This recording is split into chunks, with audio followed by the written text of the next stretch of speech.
Gente, pesa sobre mim, disse ele, o cuidado de todas as igrejas.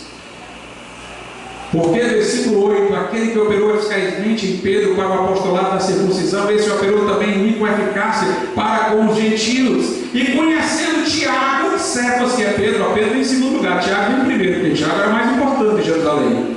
E conhecendo Tiago, servas de João, que eram considerados como as colunas, a graça que me havia sido dada, deram-nos as destras, em comunhão comigo e com Barnabé, para que nós fôssemos aos gentios e eles a circuncisão. E Paulo vai dizer que repreendeu Pedro na cara, porque Pedro dizia que não eram obrigados os gentios a ficar sobre os costumes da lei mosaica, mas quando os judeus chegavam, eles se associavam com os gentios, ficavam com os judeus, para não ser mal visto pelos judeus. Gálatas 2, a partir do 11. E chegando Pedro a Antioquia, lhe resisti na cara, porque era repreensível. Porque antes que alguns tivessem chegado da parte de Tiago, como ele chama a igreja de Jerusalém, comia com os gentios, mas depois que chegaram, se foi retirando e se apartou deles, temendo os que eram da circuncisão. E os outros judeus também dissimulavam com ele, de maneira que até Barnabé se deixou levar pela sua dissimulação. Mas quando vi que não andavam bem e diretamente conforme a verdade do Evangelho, disse a Pedro na presença de todos: se tu, sendo judeu, vives com os gentios e não como judeu, porque obriga os gentios a viverem como judeus. Paulo repreende Pedro. Nós vemos, irmãos, que não havia nenhum primado, nenhuma superioridade de Pedro. É lamentável que dentro de um contexto evangélico alguém esteja dizendo uma coisa desse tipo. Jesus é a rocha da igreja, o vigário de Cristo, o substituto de Cristo não é Pedro, é o Espírito Santo. Eu irei e vos darei outro Consolador, para que fique convosco para sempre. O que garante a continuidade da igreja é Jesus que está presente nela pelo Espírito Santo. A igreja romana diz: vocês protestantes, evangélicos, anabatistas, vocês surgiram um dia desse. Nós existimos desde o período inicial. Como é que vocês são a igreja em relação à qual as portas do inferno não vão prevalecer? Aqui há duas respostas. Uma nossa, de batistas vindo dos anabatistas. Nós acreditamos que do ponto de vista da igreja visível, ela se manifestou exata não em Roma, mas fora de Roma.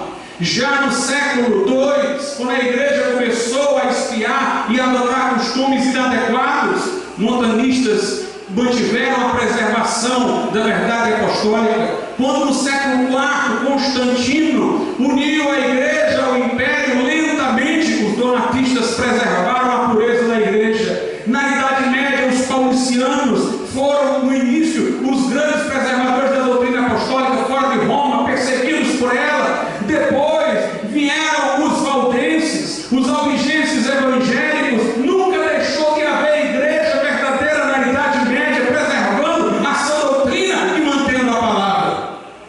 Do ponto de vista dos protestantes, luteranos e calvinistas, que não colocam respaldo nesses grupos que têm mais ligação com os batistas, dentro da própria igreja de Roma, houve pessoas fiéis, que se mantiveram dentro dela, como igreja verdadeira, como John Hus, como John Wycliffe, como John Wesley, como Jerônimo, Savonarola, dentro dos costeiros à distância, onde a mão de Roma não chegava, a verdade apostólica se preservava.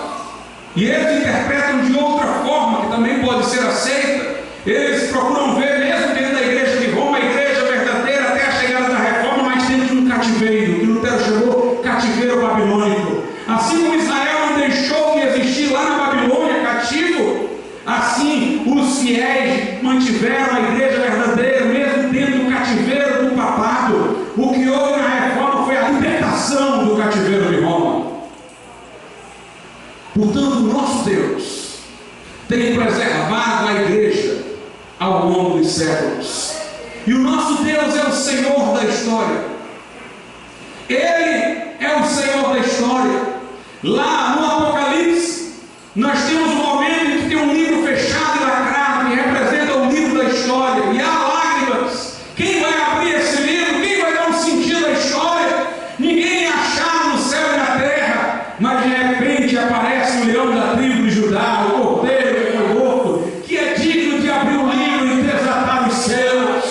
O Senhor Jesus Cristo, Ele é o governante da história. Ele vai destruir o anticristo com o sopro da sua boca. Ele vai destruir esses reinos e vai eleger com vara e ferro. Ele vai ter um triunfo no final de todas as coisas. Meus irmãos, quando as coisas parecem sombrias, não percamos as esperanças, porque elas estão sombrias de acordo com as profecias, e isso nos dá segurança de que está Deus no controle de tudo. Alguém diz: pastor, ideologia de gênero, homossexualismo. Sim, Jesus disse: os dias que antecederão a vinda do Filho do Homem serão como os dias de Sodoma e Gomorra. Falando do anticristo, lá no livro do profeta Daniel, diz que ele não vai ter respeito pelo amor das mulheres, provavelmente vai ser um homossexual. Nós estamos vendo o cenário se armar contra a igreja, os valores cristãos sendo destronados, mas a Bíblia diz: sereis odiados de todas as nações. Então não se deixe desanimar, porque se está acontecendo conforme a Bíblia diz, mesmo nesse momento sombrio, a vitória do final também acontecerá. Aleluia! Jesus é o Alfa e o Ômega, é o primeiro e o último, é o princípio e o fim. E agora eu tenho uma palavra para você, crente, que entregou a sua vida a Jesus, que faz parte da igreja que está radicada na rocha. Cientistas podem entender dos cegos das rochas, mas só a igreja entende da rocha dos cegos. Aleluia! Os céus e a terra podem passar, mas as palavras de Jesus não passarão. Ele é a rocha inamovível. Aleluia! Você que entregou sua vida a Jesus, saiba que Deus está no controle da sua vida. Ele tem um plano para você ser semelhante a Jesus, conforme diz em Romanos 8: aos que antes conheceu, predestinou para serem conforme a imagem de seu Filho. E todas as coisas concorrem para o bem dos que amam a Deus, que são chamados segundo o seu propósito. Todas as coisas concorrem para lhe levar nessa direção de ser a imagem de Jesus. Algumas coisas nós não entendemos, algumas adversidades, algumas tribulações, algumas angústias, temos alguns porquês, mas nós não podemos deixar de confiar que Jesus está no comando de nossas vidas. E o livro de Jó é maravilhoso para vermos isso. No livro de Jó, irmãos, nós temos no começo o que acontece nos bastidores. O diabo chega para Deus e fala que a integridade de Jó é mesquinha, é interesseira. Deus conhece o coração de Jó, sabe da sua fidelidade, mas Deus permite a aprovação disso sobre Jó para que ele aprenda e melhore. De fato, no final, Jó melhora e admite. Depois do final da história, depois de toda a dor, Jó diz: eu te conhecia só de ouvir, Senhor, mas agora os meus olhos te veem. No final, Deus dá tudo em dobro para Jó. E no final fica a história de Jó registrada, para que lá em Tiago se diga: lembrai-vos da paciência de Jó, para tornar-se modelo para nós. Mas nos bastidores acontece uma acusação, e Deus permite que Satanás tire os bens de Jó, tire os filhos de Jó, tire a saúde de Jó. Jó não sabe do que aconteceu nos bastidores, por trás das cortinas. Jó fica confuso, mas Jó confia. O Senhor deu, o Senhor tirou. Bendito seja o nome do Senhor. Recebi do Senhor o bem, receberei também o mal. Diz Jó, ele confia em Deus. Nós temos, irmãos, duas tentativas de se interpretar o que está acontecendo com Jó. Uma é a da mulher de Jó e a outra dos amigos de Jó. Nenhum deles acerta. Todos os dois batem na trave. A mulher de Jó diz assim: o problema está com Deus, eu te conheço, convivo contigo, tu é um homem inocente. E será que com tudo que Deus está fazendo, tu ainda vai manter a tua integridade? É Deus que não é bom, olha só teu Deus e morre. Ele diz: mulher, tu fala como uma louca. O Senhor deu, o Senhor tirou. Bendito seja o nome do Senhor. Recebi do Senhor bem, receberei também o mal. Os amigos de Jó invertem. Nós conhecemos a Deus, Jó, ele é íntegro.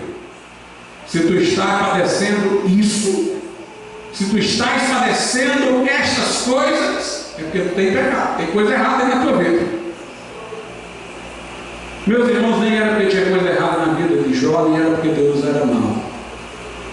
Mas essas são as tentativas fracassadas do homem de entender o insondável, de entender aquilo que eles não podem compreender. Havia uma justiça superior que não estava ao alcance deles, que queriam simplificações. A igreja de Jesus nunca quis simplificações.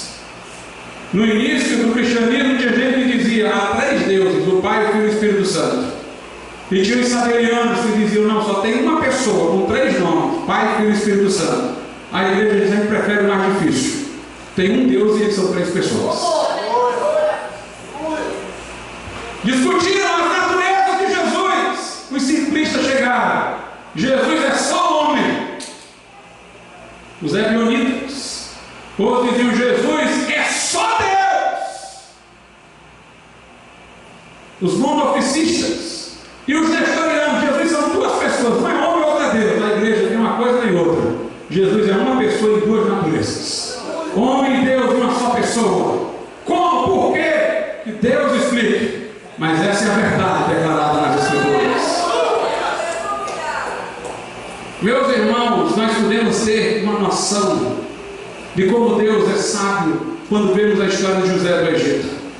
José do Egito tem sonhos em que ele vai ocupar uma posição elevada e ele compartilha com os irmãos e com a família. Os sonhos vêm de Deus por causa dos sonhos que ele conta que Deus deu a ele.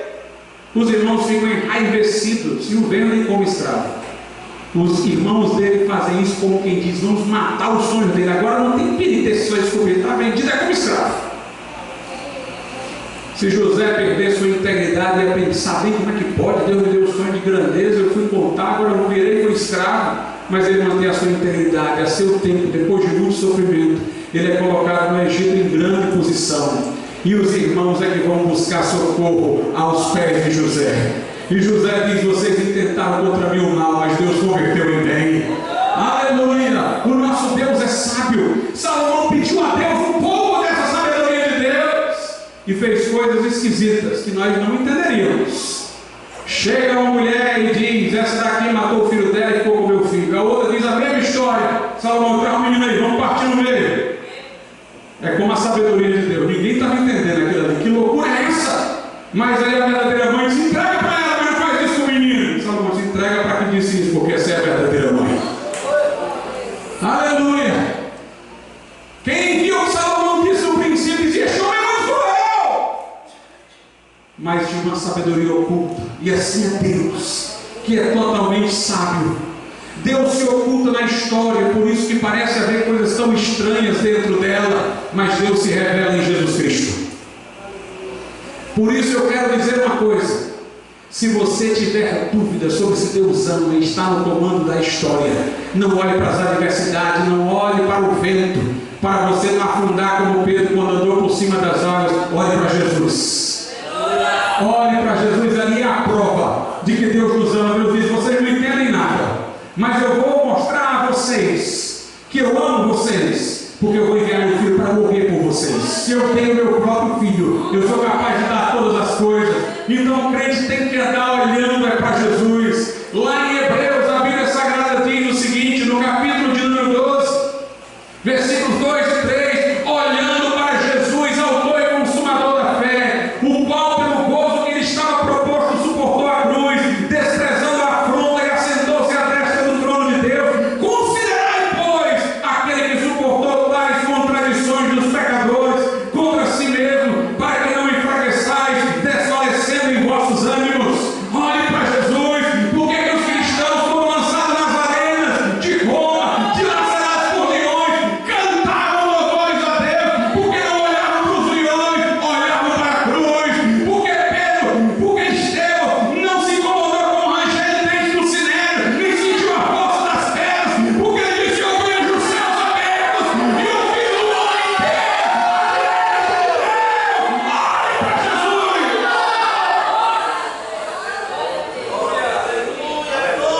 Karl Popper, que foi um epistemólogo, ele disse o seguinte: religião é diferente de ciência, porque ciência passa pelo teste empírico, onde ela pode ser falseada, Mas, disse Popper, a religião não dá para passar pelo teste empírico, porque, por exemplo, um cristão diz que Deus o ama. Uma coisa que poderia levá-lo a constatar que isso não é verdade são as tribulações porque ele passa. Mas aí ele diz: Deus está me fazendo aprender alguma coisa. Tudo que você quiser colocar como sendo objeção, a fé dele arranja uma explicação. Não tem um teste empírico, mas tem um teste empírico sim, irmãos. A Bíblia diz: Deus prova o seu amor para conosco, em que Cristo morreu por nós, sendo nós ainda pecadores. Eu não fico confuso, não é só por causa da minha hermenêutica, não. É porque eu olho para um fato, eu olho para uma prova, eu olho para um acontecimento. Ali é a prova maior do amor de Deus, é a prova maior do amor de Deus. Se Deus não negou a nós seu próprio Filho, como não nos dará com Ele todas as coisas? Se Deus é por nós, quem será contra nós? Quem nos separará do amor de Deus? A tribulação, a espada, a angústia, a dor? Não, estamos certos de que nem a vida, nem a morte, nem o presente, nem o porvir, nem a altura, nem a largura, nem a profundidade, nem qualquer outra criatura nos poderá separar do amor de Deus que está em Cristo Jesus, nosso Senhor. Sabe o que é o Apocalipse? A palavra Apocalipse quer dizer revelação. É o triunfo da revelação de Cristo sobre a obscuridade da história. Quando olhamos para a história, ficamos confusos. Por quê? Por quê? Por quê? Por quê? Por que isso está me acontecendo? O Apocalipse é a revelação, porque mostra que em Jesus, onde Deus se revelou, toda a obscuridade vai ser sanada no final. Ele enxugará dos nossos olhos toda lágrima. Ele enxugará dos nossos olhos toda lágrima. Jó nos ensinou como fazer. Quando veio a tribulação e a perda, naquele momento, Jó olhou para o passado. Eu recebi do Senhor bem, não receberei o mal.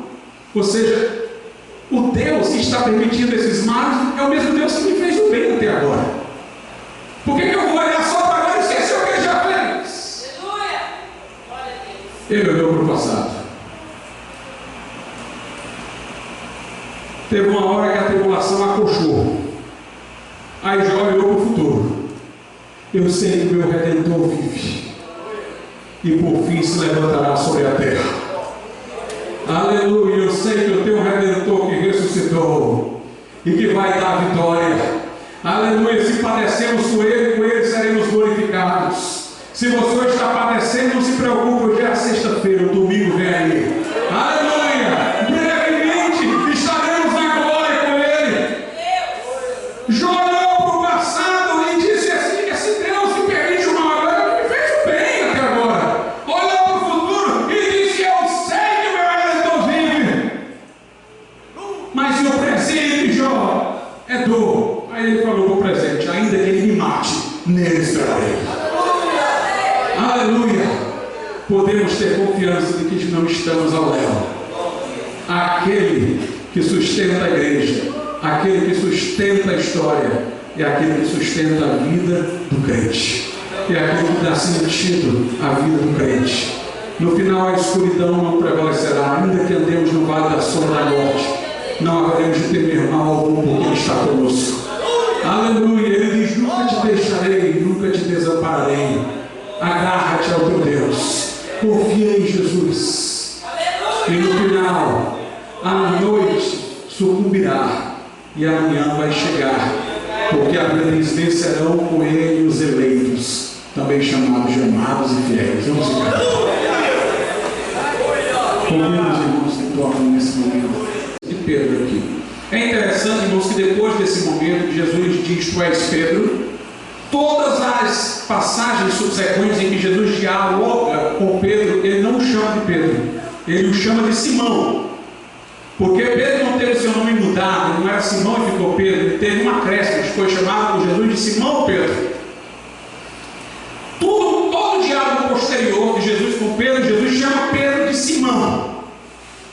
Só tem um momento depois que nós vamos ver novamente Jesus chamar Pedro de Pedro. Sabe qual é? É o momento que Jesus diz a Pedro que ele vai trair. Lucas. E agora você vai entender porque Jesus chamou Pedro de Pedro, porque esse nome para ele. Lucas capítulo 22, a partir do verso 31, note, Jesus começa chamando-o de Simão. Disse também o Senhor: Simão, Simão, eis que Satanás vos pediu para vos cirandar como trigo, mas eu roguei por ti, para que a tua fé não desfaleça. E tu, quando te converteres, confirma teus irmãos. De fato, Pedro pecou tão severamente que a admissão de que Deus o perdoara confirma a possibilidade de perdoar qualquer pessoa. Não foi só porque Pedro negou Jesus 3 vezes, irmãos. Foi porque uma das vezes ele negou Jesus com juramento. Ele jurou não conhecer Jesus. Mas aí diz, no versículo 33, e ele disse: Senhor, estou pronto a ir contigo até a prisão e morte. Mas ele disse: tira-te, Pedro. Ele fala novamente Pedro, depois de todo aquele tempo, que não cantará hoje o galo antes que 3 vezes negues que me conheces. Jesus vai chamar Pedro de Pedro exatamente na hora que vai dizer que Pedro vai cair, para ninguém imaginar que ele é a rocha da igreja. E ele chamando de Simão, quando resolve chamar de Pedro de novo, vai dizendo que ele vai cair. Por que Pedro foi chamado de Pedro? A palavra Simão, que é o nome de Pedro, dado por seu pai, vem de uma raiz que quer dizer ouvinte. É um ouvinte, alguém que ouve. O problema de Pedro era esse: ouvir e não praticar. Ele era precipitado, e precipitado em várias ocasiões. Ele disse lá na transfiguração: Senhor, faz tendas aí para Moisés, para Elias e para ti. Ele não sabia a besteira que ele estava dizendo. Ele não sabia o que estava dizendo. Quis andar sobre as águas para depois afundar. Senhor, vai acontecer isso contigo. Jesus: para trás de mim, Satanás. Pedro estava a toda hora sendo precipitado nos seus atos. Diz que não vai negar e nega 3 vezes. Nega até com juramento. Ele era um ouvinte, um Simão, mas precisava praticar. E Jesus chama ele de Petros, que é uma pedra que não é uma rocha, é uma pedra solta, que serviria de tijolo para edificação. Naquele tempo não usavam tijolo, usavam pedra. Então tinha aquela pedra maior, a rocha de alicerce, que é Cristo, digamos assim, mais os tijolinhos, as pedras menores que eram colocadas, que somos todos nós, inclusive Pedro. Jesus quis chamar Pedro de tijolo, para usar aqui uma expressão atual, para Pedro entender que ele é parte, não o todo. Para Pedro entender 2 coisas: primeiro, eu dependo da rocha que está embaixo sustentando, que é Jesus. E segundo, eu dependo dos meus irmãos. Eu tenho que estar unido com meus irmãos para vencer. O que é que Pedro era para ter feito aqui nesse momento? Ele era para ter dito: Senhor, me ajuda para que isso não aconteça. Mas Pedro não confia em si mesmo. Não, isso não vai acontecer. E Pedro se separa dos outros. Todos eles vão chegar, menos eu.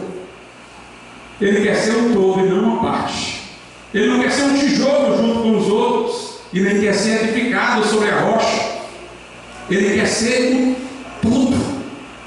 Jesus chamou Simão de Pedro para ele entender que ele deveria estar radicado em Cristo e associado aos seus irmãos, porque Pedro sempre se desassociava dos outros. Quando Pedro pediu para andar sobre as águas, ele pediu para ele, não para os outros. Os outros ficaram no barco. Era ele: Senhor, me manda ele a ir até a ti. Ele sempre se via nessa posição impetuosa, separada. Jesus queria mostrar a Pedro que ele estava desvinculando-se dos outros. Jesus: Pedro, como quem diz, eu disse que vocês todos iam cair, todos iam me abandonar. E tu está dizendo que todos vão fazer menos você. Pedro, peça misericórdia. É como se ele estivesse dizendo a mim para eu me sustentar. E peça por todos vocês, vocês são tijolos no mesmo edifício. Mas Pedro sempre se colocava à parte. Por isso Jesus o chamou de Pedro. Pastor, você tem base bíblica para isso? Tem. Vamos deixar Pedro falar. Primeira epístola de Pedro. Primeira epístola de Pedro. Pedro vai dizer que Jesus é a rocha, né?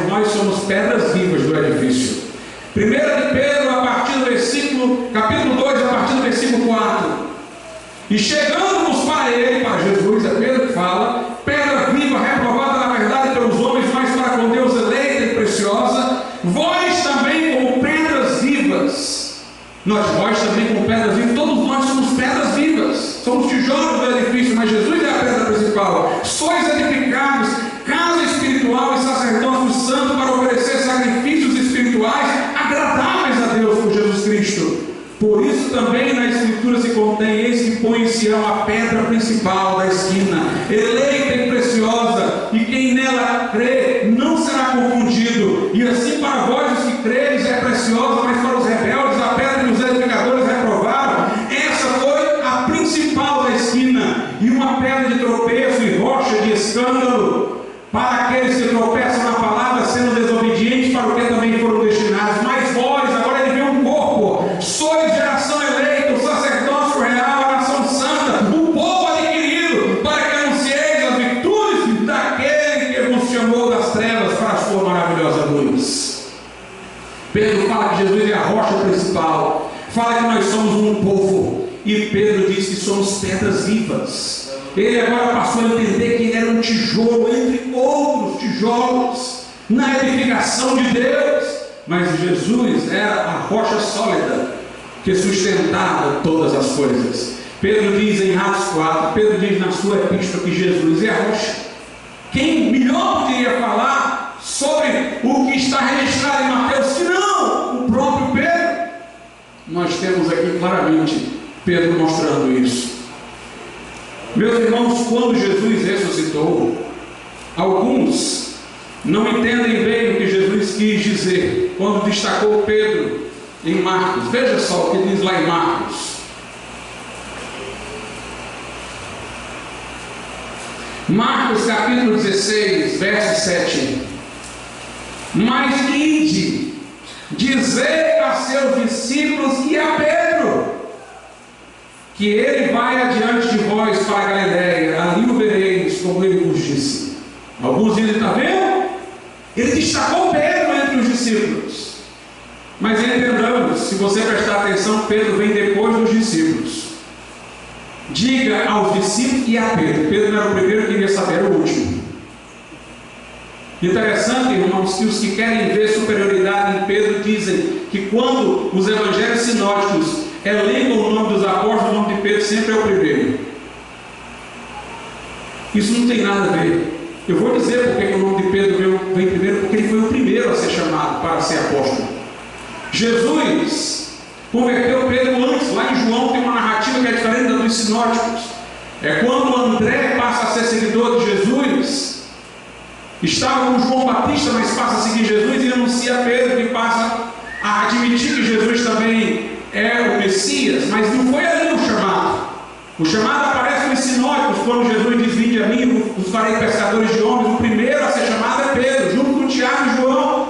Por isso que sempre que o nome dos apóstolos aparece, é Pedro, Tiago e João, os primeiros a serem chamados. Mas não é que aqui Pedro é o último. E lá em Gálatas, Pedro é o segundo. Daqui a pouco eu vou chegar em Gálatas e vou relembrar-los que Paulo menciona três apóstolos, e Pedro não é o primeiro, é o segundo. Aqui diz aos discípulos e a Pedro. Pedro é o último a saber. Por que Jesus disse isso? Porque se Jesus não dissesse isso, ninguém falaria com Pedro. A Bíblia diz que uma vez a mãe de Tiago e João chegou para Jesus e disse: Senhor, coloca um filho meu no teu reino, na tua direita, outro à tua esquerda. Pediu posição privilegiada para os seus filhos. A Bíblia diz que os discípulos ficaram indignados com Tiago e João. Lá na Bíblia. Imagine o quanto eles não devem ter ficado indignados quando Pedro disse: eles vão cair tudo aí, mas eu não. E Pedro negou 3 vezes, e a terceira com juramento. Pedro ficou tão execrado que nem Pedro achava que poderia mais voltar a ser apóstolo. Voltou a pescar. Jesus vai ter que trazê-lo de volta da pescaria, para ele saber que pode ser apóstolo. E então aqui ele diz: e digam a Pedro. Ou seja, talvez até se chegasse lá e dissesse: Jesus mandou falar ao seu discípulo. Pedro disse: eu não sou mais discípulo. Não, Pedro, mas ele disse que a você. Meus irmãos, aqui o que a gente vê é o amor de Jesus. Não é a superioridade de Pedro, não, é o amor de Jesus. E Jesus, como psicólogo, vai restaurar Pedro. Pedro está pescando lá, Jesus vai lá trazê-lo de volta. Mas Jesus procura primeiro livrá-lo da autoconfiança. Pedro, tu me ama mais do que estes? Jesus pergunta, para ver se ele ainda é o homem que acha que é o todo, em vez de ser só um tijolo. Tu me ama mais do que estes, Pedro?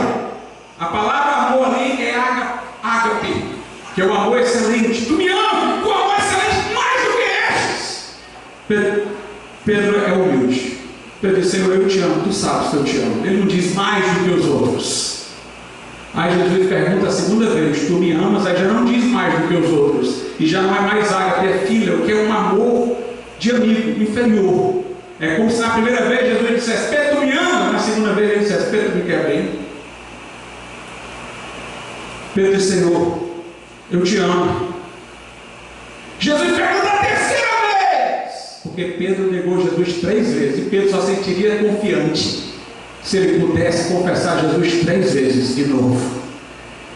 E se ele o fizesse agora na dependência de Jesus, Pedro, tu me ama a terceira vez?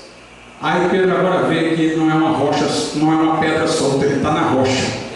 Senhor, tu sabes todas as coisas. Tu sabes que eu te amo. Aí Jesus diz, então apacenta as minhas ovelhas. Você se une aos outros, vai fazer a obra. Tem gente que vê essa passagem, apacenta minhas ovelhas, querendo dizer que Jesus estava mandando ele apacentar os outros apóstolos. Mas, meus irmãos, Pedro era pastor de ovelhas, não era pastor de pastores, não. Apacenta minhas ovelhas não pode ser o outro, não. E é interessante que João deixa isso claro. Parece que a Bíblia já sabe o que é que as pessoas vão dizer e antecipa. Quando continua a narrativa, aí Pedro diz, Senhor, e desse aqui o que será? João, ele vai estar vivo para a tua vida? Lá no final do Evangelho de João.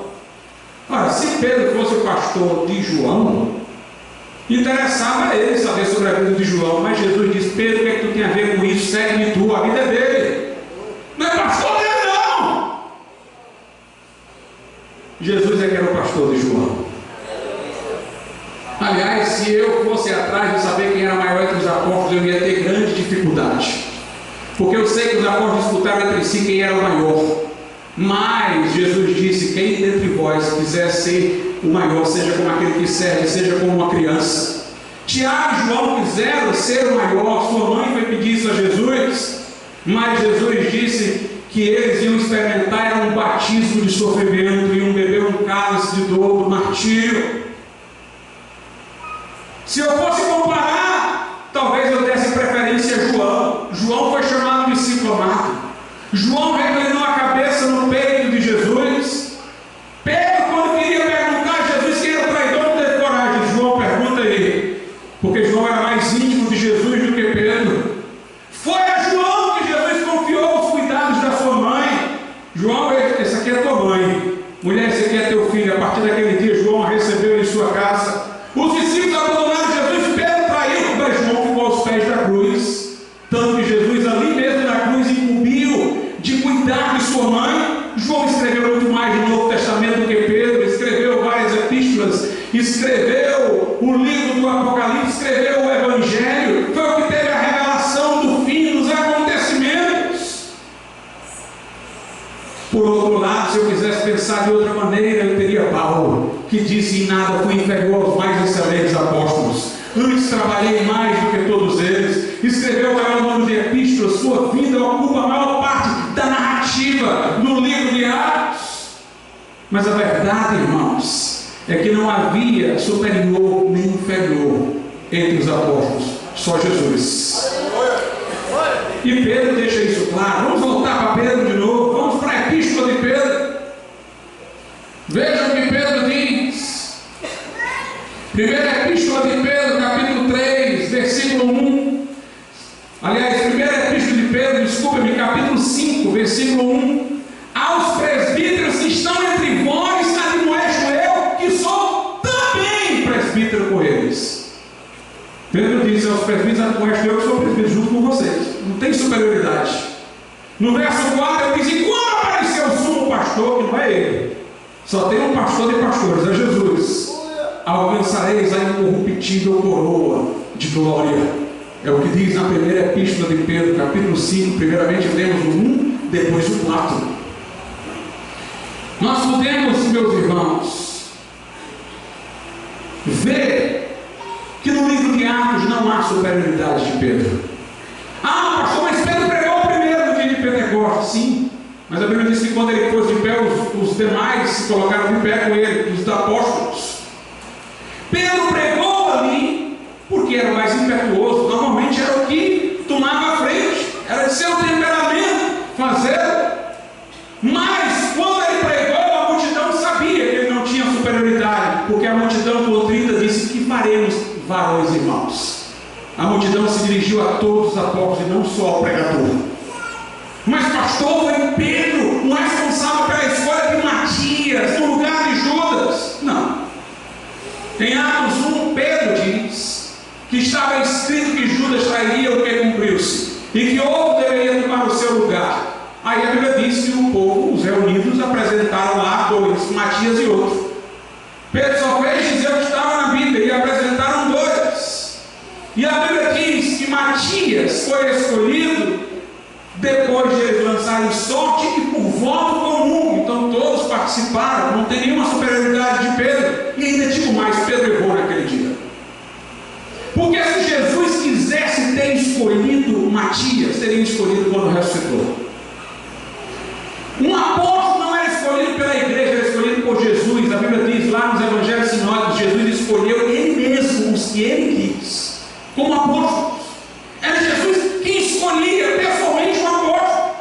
E em Efésios 2, a Bíblia é clara em dizer que Jesus é a rocha, porque diz assim: edificado sobre o fundamento dos apóstolos e profetas, do qual Jesus Cristo é a principal pedra de esquina, Efésios 2:20 em diante, e sobre o qual todo edifício bem ajustado sobre Jesus como rocha cresce para ser templo do Senhor, a igreja.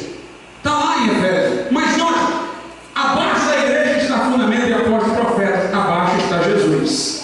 Se apóstolos e profetas estão antes da igreja, então a igreja não os pode escolher, porque eles existem antes da igreja. Abaixo de apóstolos e profetas só está a principal rocha, que é Jesus. Era Jesus quem escolhia os apóstolos, e a igreja estava sob o fundamento apostólico que tinha Jesus como a rocha. Igreja não escolhia apóstolo. Aliás, Jesus disse: não façam nada, aguardem o Espírito Santo. Uma das vezes que tinha nada era para pregar o Evangelho depois que o Espírito Santo chegasse. E Pedro se precipitou, sem ter orientação do Cristo ressurreto, sem ter orientação do Espírito Santo, que ele não tinha chegado para ser o outro Consolador, e levou o povo ao erro, a escolha de Matias. Depois Matias desaparece no livro de Atos. Onde está Matias? Foi uma escolha errada. Quem é o substituto de Judas, pastor Paulo? Escolhido diretamente por Cristo no caminho de Damasco, que ocupa a maior parte do livro de Atos dos Apóstolos, que escreveu epístolas. Paulo diz: Jesus apareceu a mim como alguém fora do tempo, um abortivo, por último a mim, indicando que serei o último dos apóstolos, no sentido dos 12. Ele disse: não sou eu apóstolo, não viu o Cristo ressuscitado, o próprio Jesus ressuscitado o escolheu. Em Gálatas 1 ele diz: Paulo apóstolo, não da parte do homem, nem por intermédio de homem algum, mas por nosso Senhor Jesus Cristo. Paulo foi o substituto. Onde está o primado de Pedro? Em Atos. Pedro foi o primeiro que pregou aos gentios, pregou na casa de Cornélio. Quem disse? Filipe pregou ao eunuco antes de Pedro, que era gentil. E Filipe pregou primeiro aos samaritanos.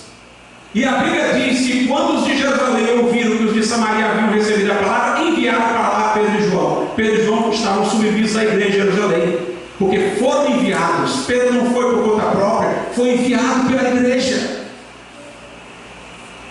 O primeiro mártir foi Estevão. Quem primeiro pregou aos samaritanos foi Filipe. Quem primeiro pregou aos gentios foi Filipe, que evangelizou o eunuco. E aliás, quando Pedro foi pregar na casa de Cornélio, foi relutando. Teve uma visão do lençol, parecia animais impuros.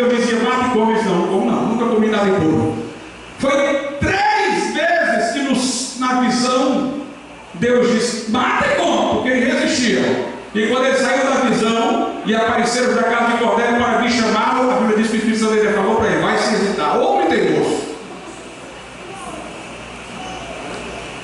Portanto, nós não vemos nenhuma superioridade em Pedro.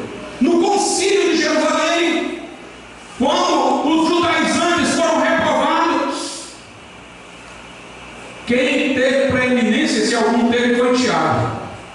Porque a Bíblia diz que Pedro fala primeiro, depois Paulo fala, e Tiago termina de dar o parecer e diz o que a igreja tem que fazer. Porque Tiago parecia ter uma preeminência na igreja em Jerusalém. Paulo, na carta aos Gálatas, chama a igreja de Jerusalém de os de Tiago. Quando Paulo vai a Jerusalém por último, quando é preso, a Bíblia diz que ele vai à casa de Tiago e lá se dirigem os presbíteros. Tiago tinha uma posição preeminente. E não Pedro. Veja o que Paulo diz na carta aos Gálatas. Epístola do apóstolo Paulo aos Gálatas.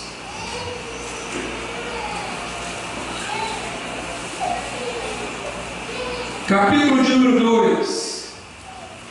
A partir do versículo 6. E quanto àqueles que parecem ser alguma coisa, quais tenham sido no outro tempo, não se me dá. Deus não aceita a aparência de homem.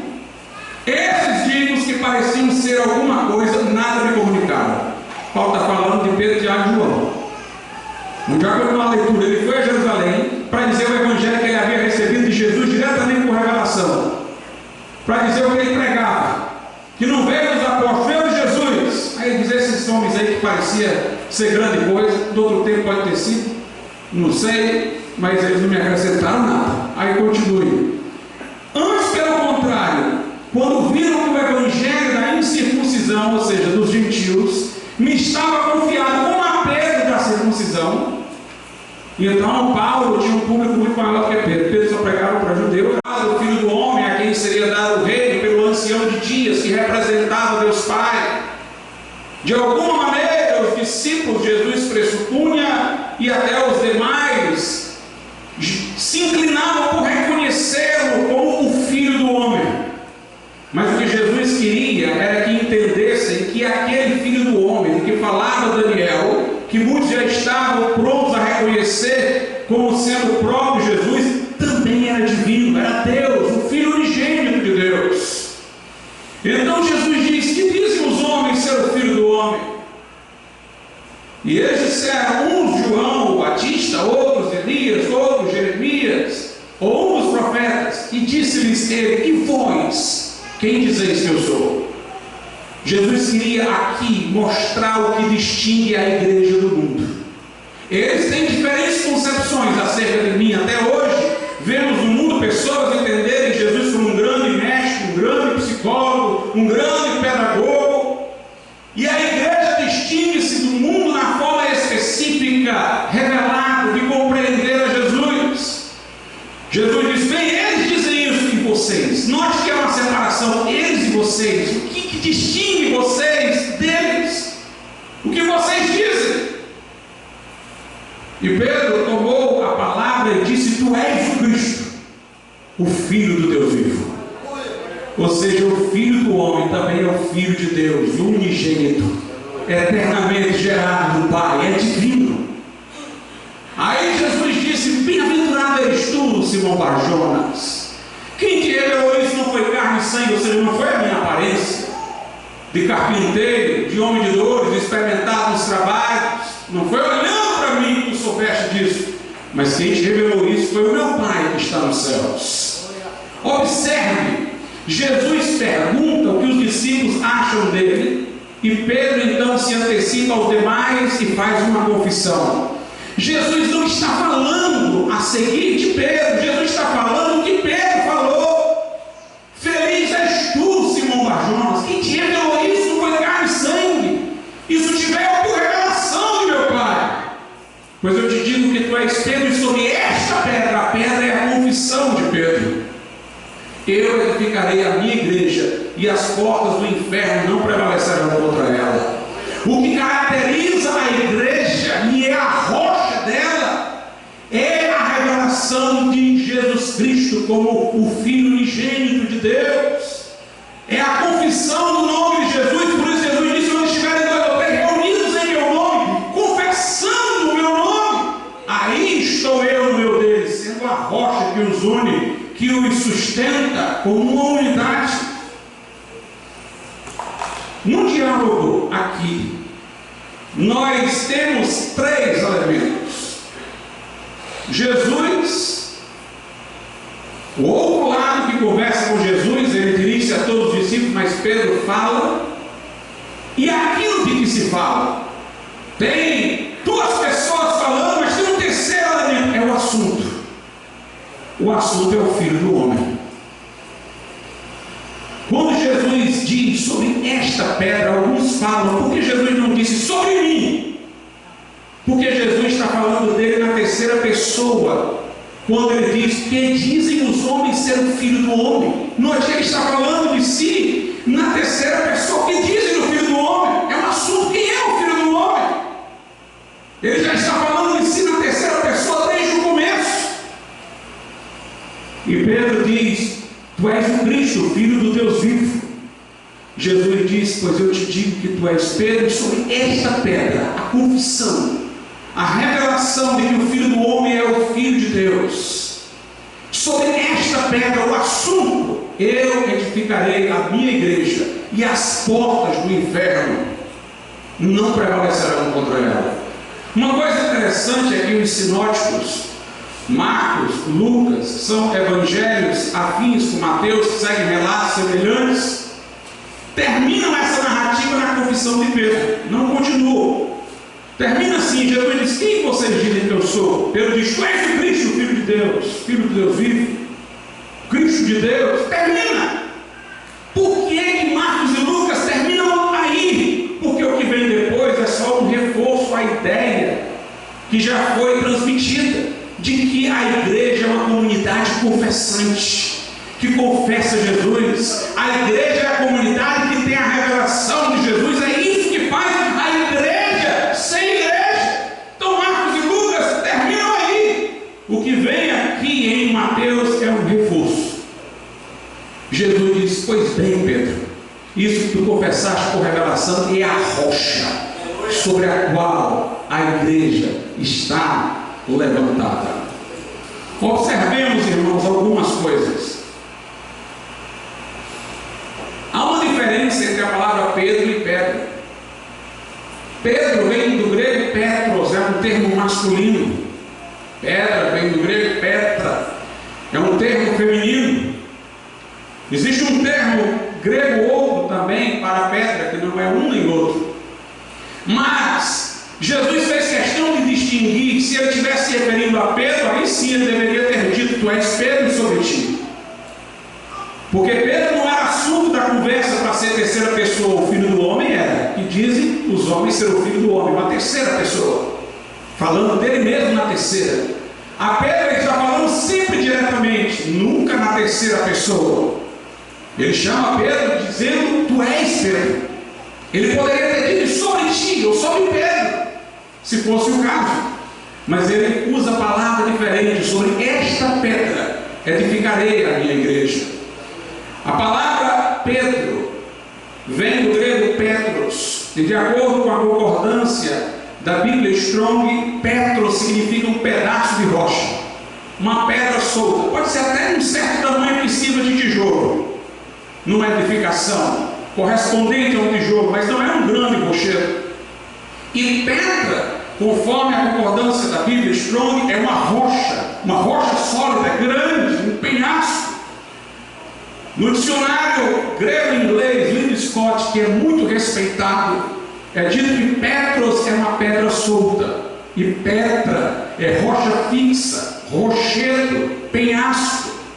Na Ilíada de Homero, no cântico 7º e no cântico 16º, ele usa o termo Petros para falar de pedras soltas, usadas pelos guerreiros uns contra os outros. Já na Odisseia, no capítulo 5, Homero usa o termo Petra para rocha, falando de um pasto limpo dentro de um grande rochedo. Em grego existe petrólogos, que significa um litígio com pedra. Note, é o uso do petros, um litígio com pedras, pessoas jogando pedra umas nas outras. Petrópolis significa uma máquina de arremessar pedras, portanto, que podem ser arremessadas. Petros, portanto, é uma pedra solta, mas Petra é uma grande rocha. O outro termo em grego que há para a pedra é litos, que pode servir tanto para uma pedra pequenininha como para um rochedo. Mas Petros e Petra são bem distinguidos. Então Jesus está dizendo para Pedro: tu és uma pedra solta, tu és um seixo, tu és um tijolo que serve para fundamentar um edifício no sentido de ser colocado entre outros. Mas sobre essa rocha sólida que tu confessaste, Cristo, Filho do Deus vivo, eu edificarei a minha igreja, e as portas do inferno não prevalecerão contra ela. É interessante que Santo Agostinho, comentando essa passagem nas suas obras, nas retratações em particular, ele disse: Pedro é termo derivado, o termo Petra é mais antigo no grego. Então, Pedro é derivado de pedra, como cristão é derivado de Cristo. Aí ele diz: logo, Cristo não pode estar sobre Pedro, é Pedro que tem que estar sobre Cristo, porque Pedro é o derivado, Jesus é a pedra. É o cristão que está em Cristo, não é Cristo que está fundamentado no cristão. Então, claramente podemos ver que Jesus não estava a se referir a Pedro, mas nós temos que enfrentar algumas coisas. Uns dizem assim: vem do termo Pedro, que vem do grego Petros, foi utilizado por Jesus para designar o seu apóstolo, porque ele era um termo que podia ser utilizado como nome masculino, inclusive, porque Pedro era homem. Na verdade, Jesus queria ter chamado Pedro de Petra, mas como ele era homem, usou um termo masculino, Petros, e ele usou Petros, Pedro, porque esse servia para designar, para dar nome. Não era uma palavra, era um nome. Mas isso também não faz sentido, porque em João 1,42 a Bíblia diz que Jesus chamou a Pedro de Cefas, é a palavra em aramaico, que corresponde ao seu nome. Aí diz que quer dizer Pedro. Se diz que quer dizer Pedro, então Pedro não era um nome, era um significado. Jesus chamou Pedro de Cefas, e a Bíblia diz Cefas, que quer dizer Pedro. Não podia ser meramente um nome, tinha que ser um significado, já que está dizendo que Cefas significava Pedro. Jesus poderia ter chamado Pedro de Petra tranquilamente. Nós temos na Bíblia aquele casal Áquila e Priscila. Áquila é o homem e o nome é feminino, significa Áquila, águia. Nós temos em português pessoas que têm o nome de rocha e são homens. Portanto, Jesus poderia ter chamado Pedro de Petra, mas chamou de Petros, o pequeno pedaço, rochedo. Só Jesus. Alguém diz: pastor, mas por que Jesus não falou tão mais claramente, não disse sobre mim? Por que ele disse sobre esta pedra? Porque falou na terceira pessoa, porque esse era o modo de Jesus falar, que os judeus inclusive não entenderam em algumas ocasiões. Jesus disse: destruí este templo, em 3 dias eu o reconstruirei. Ele estava falando de seu próprio corpo, de si mesmo, chamando este templo. E os fariseus entenderam que ele estava a reportar-se ao templo de Salomão e acusaram-no de ter dito que ia destruir o templo, quando ele falava de seu próprio corpo. Há uma outra passagem em que Jesus refere-se a si mesmo, chamando-se de esta pedra é em Mateus também. E até os católicos admitem que nessa passagem Jesus está falando é dele mesmo. Vejamos aí o que diz a Bíblia em Mateus, no capítulo de número 21, a partir do verso 42. Diz-lhe Jesus: nunca lestes nas Escrituras a pedra, que é ele próprio, que os edificadores, ou seja, os judeus, rejeitaram? Essa foi posta por cabeça da esquina. Pelo Senhor foi feito isto, e é maravilhoso aos nossos olhos.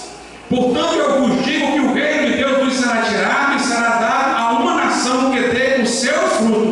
Eu vou parar por aqui, mas continuo já. Veja só, o que é que Jesus está dizendo? Que a pedra, que era ele, que foi ajeitada pelos edificadores dos judeus, que deveriam ser os edificadores da obra de Deus, foi colocada como pedra angular de uma outra edificação, que é a igreja. Por isso que ele está dizendo, Deus vai tirar de vocês, dos judeus, o reino, e vai dar um outro povo, é a igreja, que dará cruz. Vocês rejeitaram a pedra, Deus a colocou como pedra angular de outro edifício. Aí ele diz no versículo 44, e quem cair sobre esta pedra, note, ele está falando dele próprio, está dizendo esta pedra, despedaçar-se-á, e aquele sobre quem ela cair ficará reduzido a pó. Jesus, portanto, meus irmãos, é a pedra sobre a qual a igreja está edificada, é a rocha dos séculos. Claramente está dito aqui nesse versículo. Nós não poderíamos jamais achar que Pedro é a rocha sobre a qual a igreja está edificada, por várias razões. Em primeiro lugar, porque no mesmo texto parece que o evangelista estava, pela inspiração de Deus, sabendo a má interpretação que se lhe daria. No mesmo texto, mais adiante, Pedro fracassa. Se foi usado por Deus aqui, logo depois é usado pelo diabo. Em Mateus 16, no versículo de número 22, diz assim, que Pedro, tomando-o de parte, ou seja, Jesus, começou a repreendê-lo, dizendo, Senhor, tem compaixão de ti, de modo nenhum te acontecerá isso. Ele, porém, voltando-se, disse a Pedro, para trás de mim, Satanás, que me serve de escândalo, porque não compreendes as coisas que são de Deus, mas só as que são dos homens. O próprio Pedro, que naquele momento anterior teve a revelação de Cristo como Filho de Deus, agora estava dizendo a Jesus para não ir para a cruz, para ter pena de si mesmo. E Jesus diz, para trás de mim, Satanás. A igreja não pode ser edificada sobre um homem que ora é usado por Deus e ora fracassa, sendo usado por Satanás. A igreja não pode ser edificada sobre a nossa fraqueza, mas sobre aquele que é Senhor dos céus e da terra, em cuja boca não se pode achar engano, em Jesus Cristo. Interessante que Jesus diz sobre esta pedra edificarei a minha igreja e as portas do inferno não prevalecerão contra ela. A rocha da igreja tem a ver com salvação, porque ele está dizendo que por causa dessa rocha sobre a qual a igreja está edificada, o inferno não prevalece contra ela. Poderia Pedro garantir-nos isso, que as portas do inferno não prevaleceriam contra nós? O próprio Pedro diz que Jesus é a pedra e que é ele só que garante salvação. Em Atos 4, no verso 11, Pedro diz na narrativa de Atos, ele diz, que os edificadores rejeitaram, a qual foi colocada como principal pedra de esquina. Isso ele diz no 11. Aí no 12 ele diz, e em nenhum alto há salvação, porque debaixo do céu nenhum outro nome há dado entre os homens, pelo qual devamos ser salvos. Porque Jesus disse que as portas do inferno não prevaleceriam contra a igreja edificada sobre ele, porque Jesus, conforme diz Paulo aos Efésios, o credo apostólico desceu ao inferno depois da sua morte, não para ser ali punido, mas para proclamar o seu senhorio no lugar de condenação, conforme diz na carta aos Efésios e na carta aos Romanos. Mas ao terceiro dia ele ressuscitou para mostrar que o inferno não poderia segurá-lo. É ele que diz a João no Apocalipse, eu sou o que tem as chaves da morte e do inferno, por isso edificado a igreja nele, as portas do inferno não poderão prevalecer contra ela. E a pergunta é, por que Pedro seria pedra aqui, se em toda parte da Bíblia a rocha é o nosso Deus? Eu poderia citar não sei quantas passagens de Salmos e de Isaías falando do nosso Deus como sendo a rocha, mas eu vou citar apenas algumas. Veja aí o que a Bíblia diz em Isaías 44, verso 8.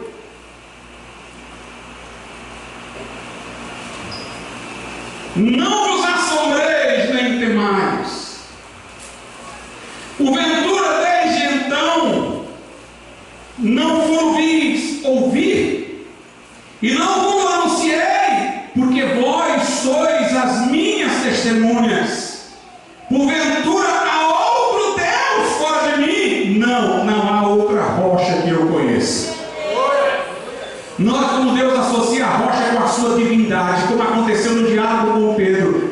confessou a divindade de Jesus. Jesus disse: sobre essa rocha edificarei a minha igreja.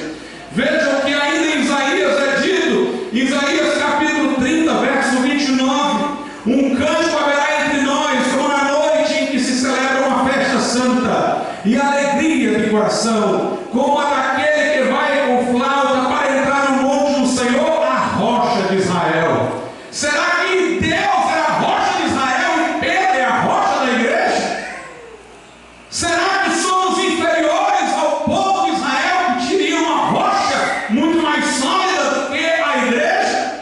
Veja o que diz lá em Salmos também. Veja como uma associação de Deus como uma rocha e de Deus como Salvador. Isaías 62, versículo 6. Só ele é Salmo 62, versículo 6. Só ele é a minha rocha e a minha salvação, é a minha defesa, não serei abalado. Em Deus está a minha salvação e a minha glória, a rocha da minha fortaleza e o meu refúgio estão em Deus.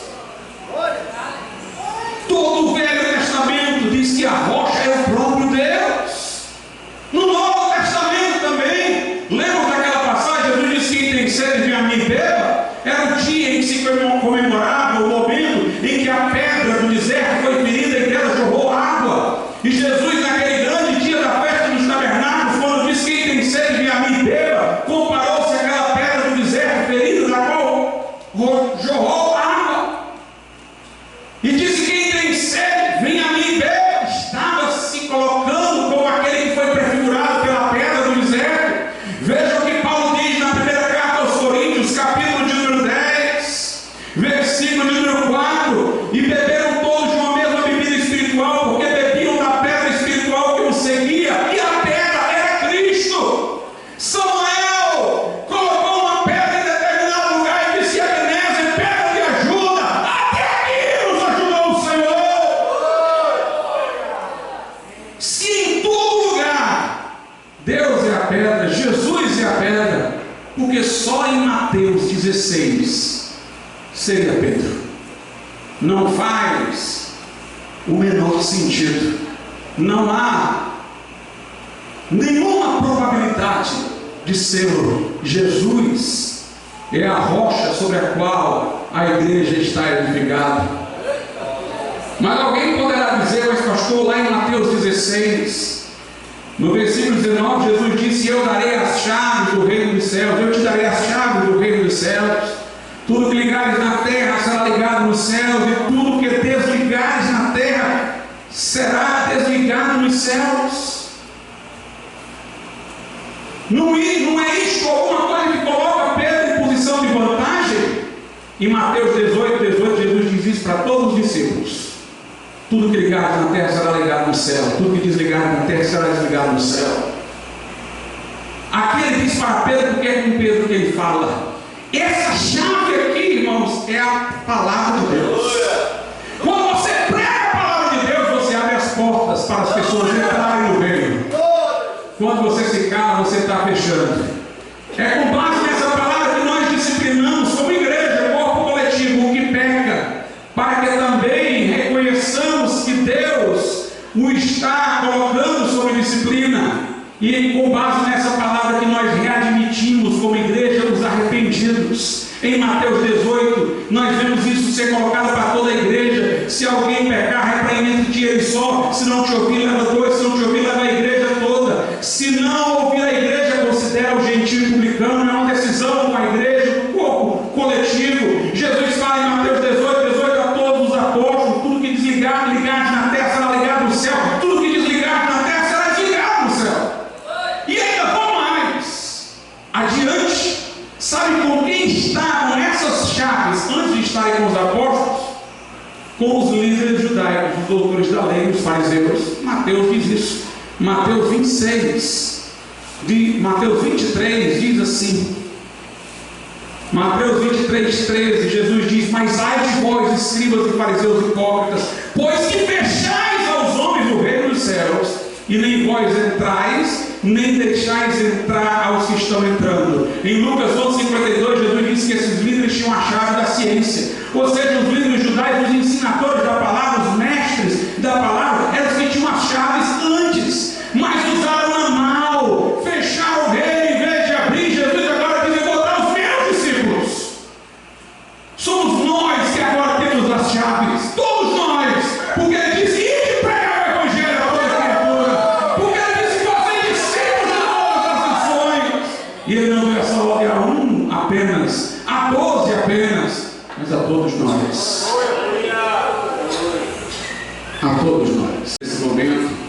no livro do Apocalipse, no capítulo de número 1, Apocalipse, capítulo de número 1.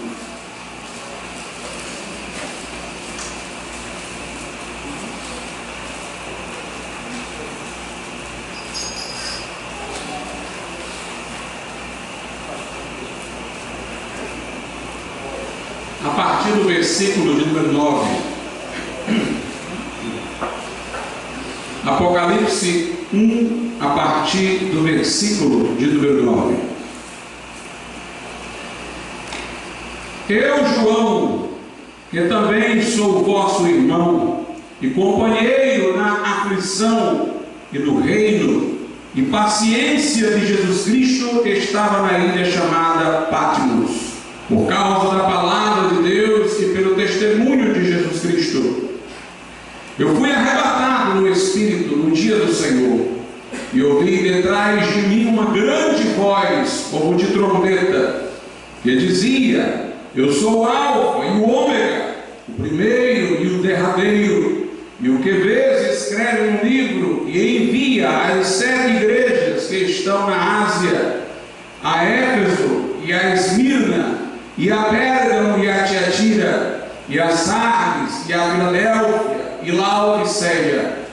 E virei-me para ver a voz que falava comigo, e virando-me vi 7 castiçais de ouro, e no meio dos 7 castiçais semelhante ao Filho do Homem, vestido aos pés de uma roupa comprida, e cingido pelos peitos com um cinto de couro, e sua cabeça e cabelos eram brancos como a lã branca, como a neve, e os seus olhos como chama de fogo, e os seus pés semelhantes a latão reluzente, como se tivessem sido refinados numa fornalha, e a sua voz como a voz de muitas águas. E ele tinha na sua destra 7 estrelas, e da sua boca saía uma espada aguda de 2 fios, e o seu rosto era como o sol, quando na sua força resplandece. E eu, quando o vi, caí a seus pés como morto. E ele pôs sobre mim a sua destra, dizendo-me: não temas, eu sou o primeiro e o último, e o que vivo e fui morto, mas eis aqui estou vivo para todo sempre. Amém. E tenho as chaves da morte e do inferno. Escreve as coisas que tens visto, e as que são, e as que depois destas hão de acontecer. O mistério das 7 estrelas que viste na minha destra, e dos 7 castiçais de ouro. As 7 estrelas são os anjos das 7 igrejas, e os 7 castiçais que viste são as 7 igrejas. Podeis assentar. Meus amados irmãos, nós queremos mostrar nessa noite que a história humana não acontece sem controle e supervisão de Deus, e que por mais que os homens se contraponham a Deus, Ele dirige os acontecimentos para que ao final sua glória se estabeleça, e aqueles que confessam a Jesus como seu Salvador pessoal sejam partícipes da vitória de Deus. Nós cremos que a história, portanto, tem um sentido. Os historiadores abrem-na para um futuro imprevisível. Os teóricos do caos levam muitos, como diz a palavra, a desmaiar nas ruas pela expectativa das coisas que sobrevirão. Alguns procuraram desenvolver um sentido para a história que a ninguém satisfaz, ou que existencialmente não responde às angústias profundas do ser humano. Viram-na, por exemplo, no passado, os antigos, como sendo cíclica e repetitiva, como se estivéssemos numa gangorra onde os acontecimentos se seguem, fazem uma curva e o que acontecera torna a acontecer num processo continuado, circular e imutável. Mas nós cremos que a história caminha para um desfecho que está nas mãos de Deus. E Jesus é o Senhor da história, chamado na carta de Paulo a Timóteo de o Rei dos séculos, o Rei dos tempos, dos períodos. Aqui ele apresenta-se a João redivivo, ressurreto, numa visão. E o próprio João, que acostumara-se com Jesus antes da morte e ressurreição, ao ponto de reclinar a cabeça em seu peito, cai trêmulo diante dele, porque o vê dentro de um novo contexto. O vê em sua glória, em sua exaltação, em sua condição de Senhor da história. E Jesus aqui revela a João aquilo que viria a acontecer. O livro do Apocalipse não é um livro sobre fatos apenas, história. É um livro que fala da glória de Cristo. Por isso que a Bíblia Sagrada diz que o testemunho de Jesus é o espírito da profecia. Aqui nós temos um livro para proclamar a glória do Cordeiro de Deus que venceu. E quando apresenta-se a João, Jesus mostra o seu senhorio sobre a história ao dizer: eu sou o Alfa e o Ômega, eu sou o primeiro e o derradeiro. Aquilo que parece ser algo que na história o homem ainda não venceu, a morte, Jesus coloca a seus pés. Eu sou aquele que estive morto, mas eis que eu vivo pelos séculos dos séculos. Aquilo que parece ser o lugar mais sombrio, o inferno, Jesus diz acerca deste lugar: eu sou aquele que tem as chaves da morte e do inferno. Mas de um modo particular, Jesus fala acerca da igreja. Ele aparece segurando 7 estrelas que são os anjos das igrejas. Ele aparece entre 7 castiçais, que são 7 igrejas. 7 é o número da plenitude, da completude, indicando que esse Jesus, que é Senhor da história de um modo especial, é o Senhor da igreja, é a rocha da igreja. Quando nós lemos a Bíblia, nós podemos ver, irmãos, como todos os seus relatos são plausíveis, de maneira que o homem bem intencionado teria como constatar a veracidade de tudo quanto ela diz. A Bíblia diz que o homem foi criado reto no princípio, por exemplo, a imagem e semelhança de Deus. Mas pelo pecado, sua natureza corrompeu-se e ele declinou dessa posição. Se nós não podemos voltar ao passado, numa máquina do tempo, para constatar se isso aconteceu, nós podemos, entretanto, perceber este acontecimento na nossa experiência existencial atual. Todos nós temos uma visão idealística do que o homem deveria ser. Nossa consciência nos fala das excelentes virtudes que deveríamos ter, mas se formos honestos, admitiremos que estamos aquém deste padrão e que toda a nossa jornada de vida, por mais que tenhamos tido progresso, não nos colocou ainda dentro dessa posição que nossa consciência é capaz de reconhecer como posição ideal. Ou seja, a queda é um fato que aconteceu, mas ela tem a sua sequela dentro de todo homem, nessa divisão interna que há entre nós, entre aquele ser que é capaz de ver o modelo do que é certo e aquele homem que, muito embora querendo executá-lo, está a falhar, alguns mais frequentemente, outros menos frequentemente. Mas todos nós podemos encontrar dentro do nosso ser esta contradição entre o que já fomos e o que somos, de maneira que vemos a plausibilidade em nossa própria experiência do relato que a Bíblia faz da queda. Por outro Escritura diz que a iniquidade se multiplicou sobre a terra e que Deus julgou o mundo de então com o dilúvio para que pudesse recomeçar com a família de Noé, e o mal, de alguma maneira, sofreu um atraso no seu progresso para que este mundo não tivesse se tornado tão maligno que fosse insatisfatório para a vida. O dilúvio que a Bíblia fala aconteceu. Quem é bem intencionado pode sabê-lo, porque desde os povos da Mesopotâmia até os índios da América Central, nós encontramos em suas tradições narrativas sobre um dilúvio universal que aconteceu de uma família que escapou numa grande embarcação.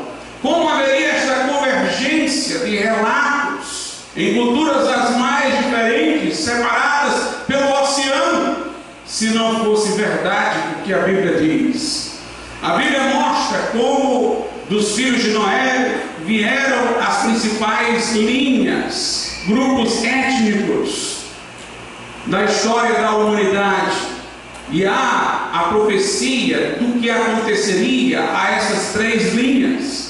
Está lá no Gênesis menção a esta profecia, e se formos colocar sobre o teste empírico da história, veremos que, como foi dito lá, sucedeu. Não vou me alongar sobre isso, mas é constatável o que está no relato.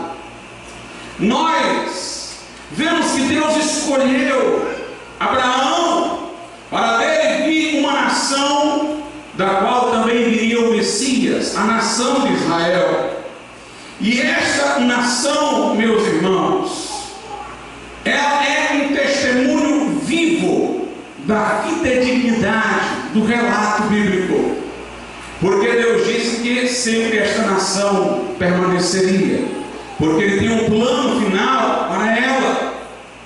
Nós vemos nos relatos bíblicos menção a povos como hititas, filisteus, perizeus, moabitas, que nós não ouvimos mais sobre eles falar, mas nós continuamos a ouvir sobre o povo judeu.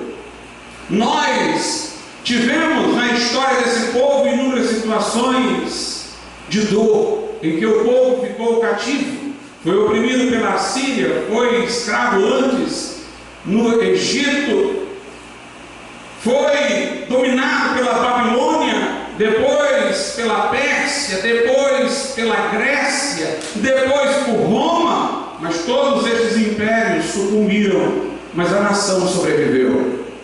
Havia uma profecia no Pentateuco de que se a nação pecasse, seria espalhada por todos os lugares da terra.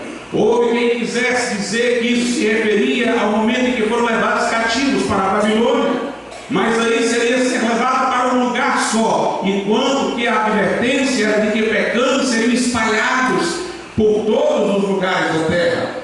Isto aconteceu, como Jesus prenunciou, quando o general Tito de Roma cercou Jerusalém no ano 70, e houve a diáspora, o povo de Israel foi espalhado. Os povos que são espalhados, entre outros, perdem a sua identidade, mas este povo conservou a sua miraculosamente.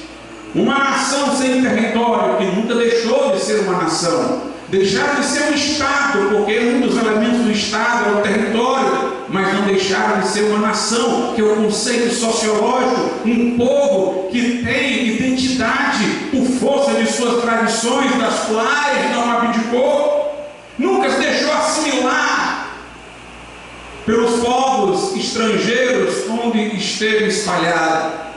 A mesma Bíblia profetizava em Isaías que este povo retornaria à sua terra, e já retornou, e está retornando, conforme a profecia. Portanto, se alguém for bem intencionado, verá que a história está acontecendo de modo condizente com aquilo que está contido nas Escrituras. Jesus veio na plenitude dos tempos, cumpriu profecias, que eu poderia mencioná-las aqui, como fiz no último culto da Comune, que neles se cumpriram com precisão. E a morte e a ressurreição de Jesus mudou o calendário inteiro do Ocidente, revolucionou o Ocidente, conforme a Bíblia Sagrada o diz. Porque Jesus veio para instaurar um novo tempo. E o impacto da mensagem cristã naquela época foi tão grande que o Ocidente foi, pelo menos por muito tempo, modelado, precisa ou imprecisamente, com ideais cristãos. Nós vemos, portanto, a Bíblia cumprir-se conforme está escrito.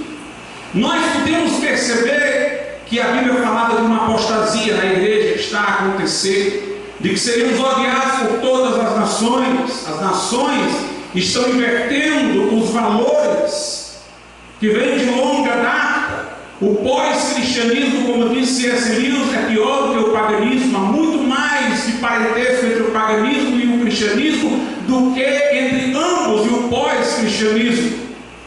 Porque o paganismo ainda trazia noções de uma divindade cuja ira deveria ser aplacada, de vida futura, mas o pós-cristianismo torna irrelevante o porvir, o juízo vindouro, entrega-se ao consumismo materialista, ao relativismo, à descrença na verdade, e faz com que os valores se invertam a tal ponto que nós pareçamos aos olhos deles como intolerantes e intransigentes, o que vai fazendo com que o ódio das nações aumente sobre nós.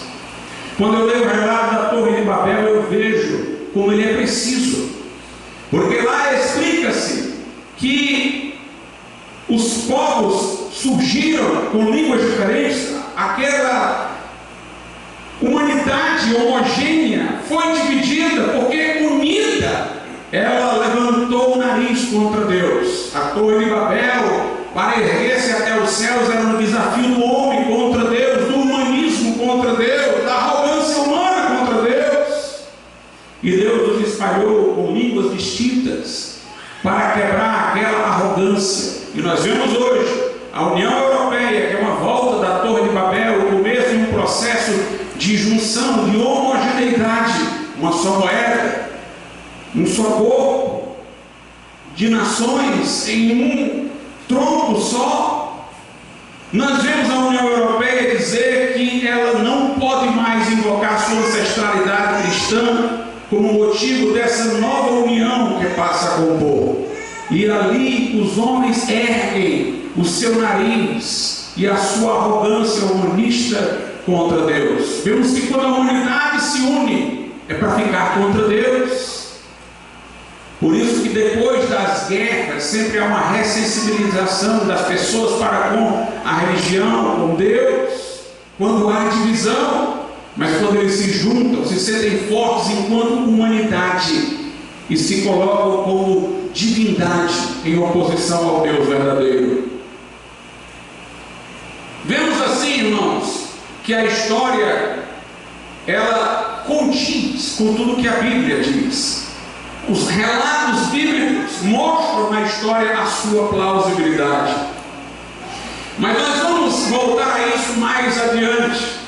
Primeiramente, eu gostaria de falar que Jesus, na aparição a João, aqui no Apocalipse, muito embora proclamou-se como o primeiro e o último, o princípio e o fim, o Senhor da história, que tem as chaves na morte do inferno, o que venceu a morte, ele quis falar que tinha nas mãos os anjos das igrejas. Ele quis mostrar que andava no meio das igrejas. Ele quis falar de seu senhorio, sua presença de um modo específico com a igreja.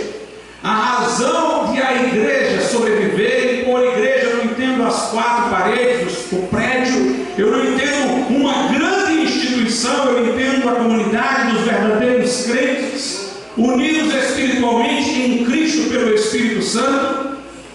A grande questão aqui é que Jesus quer mostrar que essa igreja sobrevive, que esta igreja vence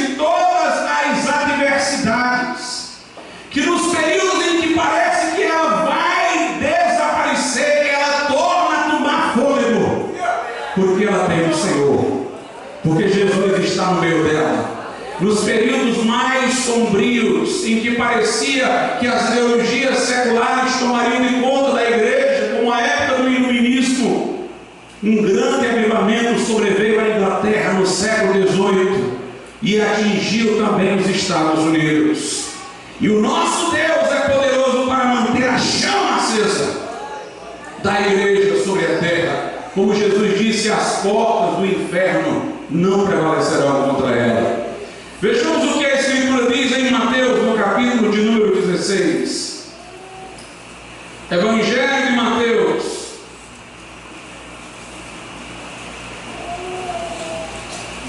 capítulo 16, a partir do verso 13. E chegando Jesus às partes de Cesareia de Filipe, interrogou os seus discípulos, dizendo: quem dizem os homens ser o Filho do Homem? E eles disseram, uns João, o Batista, outros Elias, e outros Jeremias, ou um dos profetas. Disse-lhes ele: e vós, quem dizeis que eu sou? E Simão Pedro, respondendo, disse: tu és o Cristo, o Filho do Deus vivo. E Jesus respondendo, disse-lhe: bem-aventurado és tu, Simão Bar-Jonas, porque tu não revelou a carne e o sangue, mas meu Pai que está nos céus. E também eu te digo que tu és Pedro, e sobre esta pedra edificarei a minha igreja, e as portas do inferno não prevalecerão contra ela. Meus irmãos, incomodou-me recentemente que um teólogo de renome, teoricamente ortodoxo, formação calvinista, muito lido no Brasil e ocasionalmente tendo vindo aqui para dar palestra, escorregou num ponto retrocedendo a doutrina da reforma e asseverando que Pedro era esta pedra sobre a qual a igreja fora edificada. Ele não derrapou inteiramente para o papismo, porque não aceitou que houvesse sucessor para Pedro, que isto diria respeito unicamente a Pedro no princípio, mas entendeu que entre os apóstolos Pedro seria uma espécie de príncipe dos apóstolos, interpretando mal esta passagem. E eu gostaria de compreendê-la bem com todos que estão aqui, para que isso não sirva como um descaminho nesses tempos em que pessoas às vezes veneram grandes teólogos e se esquecem de ir à fonte original, que é a palavra de Deus. Nesse diálogo, Jesus está querendo distinguir os seus discípulos do mundo. Prestem atenção que Jesus fala no vós e eles. Quem dizem os homens ser o Filho do Homem? O que eles dizem?